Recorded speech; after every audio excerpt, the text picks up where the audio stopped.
চলুন আজকে আপনাদেরকে আমি মিল্ক দিয়ে স্যুপ বানানো শেখাবো।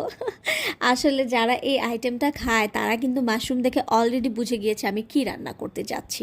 তো ইয়েস, আজকে আমি আমার most favourite cream of mushroom বানাতে যাচ্ছি। এই ক্রিম অফ মাশরুম স্যুপটা আমার এত পছন্দ, এটা আমি প্রায় সময় করে খাই।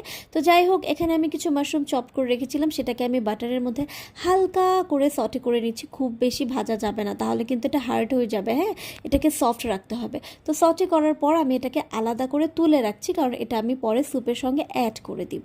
তো সেই সঙ্গে আমি আরও কিছু বাটার প্যানের মধ্যে নিয়ে নিচ্ছি, এবং এখানে আমি প্রথমে যে চপ করে রেখেছিলাম কিছু গার্লিক, সেটাকে ফ্রাই করে নিব। আর এটা পুরো প্রসেসিংটাই কিন্তু চলবে খুব লো ফ্লেমে। হ্যাঁ, আপনাদের খুব বেশি চুলা বাড়িয়ে দিবেন না, তাহলে কিন্তু সব কিছু পুড়ে যাবে। তো এই যে এই গার্লিকটাকে আমি খুব লাইট ব্রাউন করে গোল্ডেন করে নিচ্ছি। যখন দেখবো যে এটা লাইট গোল্ডেন হয়ে যাবে, তখন আমি এখানে কিছু ময়দা অ্যাড করে দেবো। আর কথা বলতে বলতে দেখেন আমি আরও 2-1 চামচ বাটার দিয়ে দিয়েছি, বিকজ আমার কোনো মাপ পরিমাপ নেই। যতক্ষণ না আমার মনে হবে যে পারফেক্ট হয়েছে, ততক্ষণ আমি ইনগ্রিডিয়েন্টস দিতেই থাকবো। তো এখানে আমি অলমোস্ট 2-3 চামচ ময়দা দিয়ে দিয়েছি। হ্যাঁ, এটাকেও কিন্তু আমি হালকা গোল্ডেন ব্রাউন করে নিচ্ছি।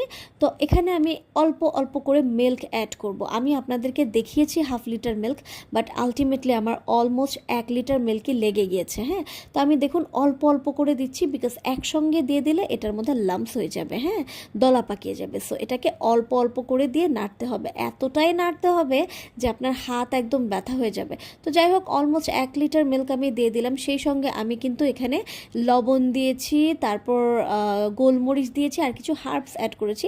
সেই সঙ্গে হচ্ছে ওই যে মাশরুমটা আমি রেখেছিলাম না, সেই মাশরুমটাও কিন্তু আমি অ্যাড করে দিয়েছি। এখানে আমার অনেক নাড়তে হবে। মাঝখানে আমি একটু ডানো হেভি মিল্ক দিয়েছিলাম, এটা আমি প্রথমে দেখাতে ভুলে গিয়েছি, এবং সেই সঙ্গে আমি একটু মোজারেলা চিজও দিয়ে দিয়েছি, যেন জিনিসটা আরও ঠিক হয়ে যায়। তো যাই হোক, ঠিক হয়ে গিয়েছে, একদম অল পারফেক্ট। এবং যখন আমি এটা সার্ভ করেছি, উপরে একটু বাটার দিয়ে দিয়েছি। সেই সঙ্গে আমি একটা ব্রেডকে ফ্রাই করে নিয়েছিলাম বাটার দিয়ে। অ্যান্ড এই সালাডটা হচ্ছে গ্রিল চিকেন সালাদ, এটা আমার খুব পছন্দ, এটা আমি আরও একদিন দেখাবো। তো যাই হোক, এই মাশরুম স্যুপটার সঙ্গে আপনি যখন এইটা খাবেন, ব্রেডটা খুব মজা লাগবে। তো অবশ্যই আপনারা বাসায় ট্রাই করবেন, এটা খুবই ইজি।